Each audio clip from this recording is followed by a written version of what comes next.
having trouble on your quest to looking like a Greek statue, Greek god? Do you want to look like a refrigerator and be able to move one too? Not my goal, but it might be your goal. Or you want to look like the guy you just saw on the screen. All shucks. Anyway, you got to master about 3 different principles before you even get to those levels. And those 3 principles are going to be intensity, volume, and frequency. And I'm going to talk about all those in detail. But before we get to those, I do want to talk about your training split as well. What do I mean by your training split? Your training split is actually how you monitor your volume, frequency, and intensity. Okay? So your training split will tell you how intense, your intensity of effort you need to push through.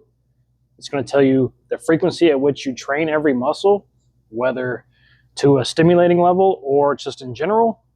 And then your actual volume, the number. So that's going to be your reps, your sets, your time under tension, all of those things. So what are some of the common splits out there? You're going to have full body. You're going to have the bro split, push-pull legs, torso, limbs, legs. There's so many you could choose from. So how do you narrow down which one is right for you? All I can do is tell you what worked for me. So in my teenage years and my younger lifting career, I mainly did the bro split. So Monday I would come in and do chest, Tuesday be back, Wednesday would be legs, Thursday would be shoulders, and Friday would be arms. And I would take Saturday and Sunday off. I liked that split. It allowed me to do really high volume, kind of like a Jay Cutler style, where you just hammer one muscle. And it worked for quite a bit, I would say. And then I started to really stall. I couldn't get past, I don't know, like a 190, 195 body weight. I just stalled. I didn't get much stronger. I didn't see changes in my physique. I just needed to switch things up. Unfortunately, I was always reluctant to switching things up.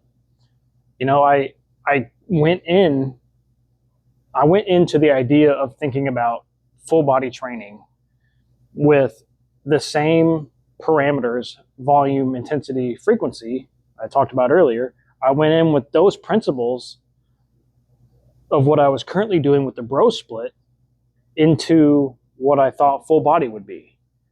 So I was thinking, oh man, I gotta hit chest, back, legs, all the major muscle groups with the same volume, intensity, and frequency as I do with my bro split. So I wasn't thinking clearly on those terms. So what does me yammering on about my past have to do with you? All right.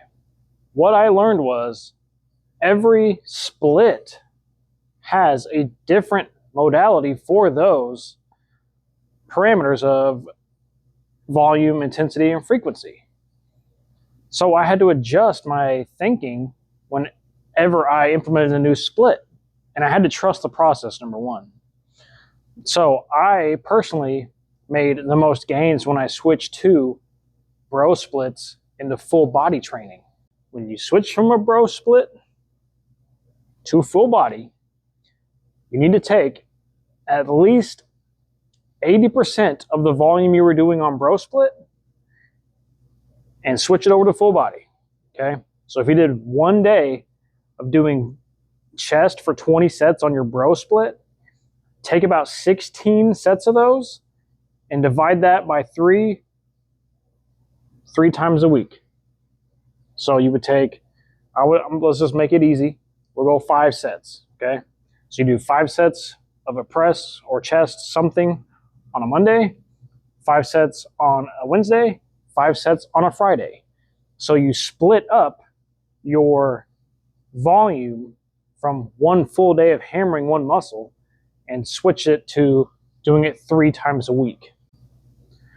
There's 2 things the data shows us about full body training. So, protein synthesis after a workout has been shown to only last 24 to 48 hours after a training cycle or training day. So, what that means is your body's only recovering and adapting up to that 24 and 48 hours after you hit a muscle and stimulate it to grow. Okay? So by that logic, you would add more frequency to your training and do that about 3 times a week. That way you're growing throughout the entire week. So there's the underlying theory of frequency in the full body split. And it doesn't require as much volume as you think, because the data also shows that 1 to 2 hard sets is all you really need to produce muscle growth in that session. Moral of this story too is I fell in love with the full body training split. It allows me to hammer the lifts I want to lift all throughout the week. I recover really well. I don't get as sore as often. I feel like I'm training more often. Here's what I'm doing right now with my full body training.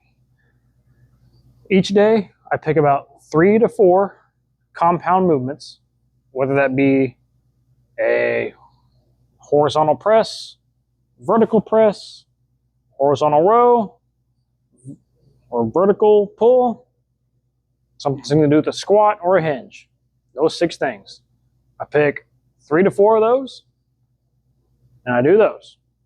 On the next day, or my next training day, I should say, I pick 3 or 4 that are different from the ones I chose the training day before. Okay? Then on the next one, next training day, I do ones that are very similar to what I do the first day. So that style of training is called an A-B-A split. So you do workout A, B, and A. Then I'll take 2 days off for a weekend or however it lines up, and I'll do B, A, B. I just covered frequency. So what does my volume look like? I mainly stay within the 3 to 5 sets per exercise, and that's as simple as volume is going to be. And I do about 3 to 4 minutes of rest in between, strength training style. Okay, so my overall volume is actually on the lower side. I'll probably do 10 to 12 sets per muscle group every week. So what's the intensity look like? Well, it's fairly high. So I try to strive to train for at least 1 set to failure, especially on body weight movements like dips and pull-ups. I would do closer to failure on bench, but I usually don't have a spot, so I keep that pretty safe. I keep the intensity a little bit lower on bench press. But I usually do Zercher squats, so I can do those to failure. Those are really easy to dump. Here's the exact recipe. You take all the favorite movements from those 6 compound categories. You do those 3 to 4 times a week, sometimes even 2 times a week. You can do full body on 2 times a week. Anyway, pick those movements, scatter those out a few times throughout the week, keep your intensity high, keep your volume moderate, and you will balance all of those 3 core principles of training. You're going to balance your intensity, frequency, and volume on a full body split and continue to get stronger. And that's the entire point. Does this recipe work for every other type of split? Abso-freaking-lutely. As long as you balance your intensity, volume, and frequency, you can do any split, any program, any rep range, anything you want to do. If those 3 exercise science pillars are in balance. Okay, that is the moral of this story. And that is what full body taught me.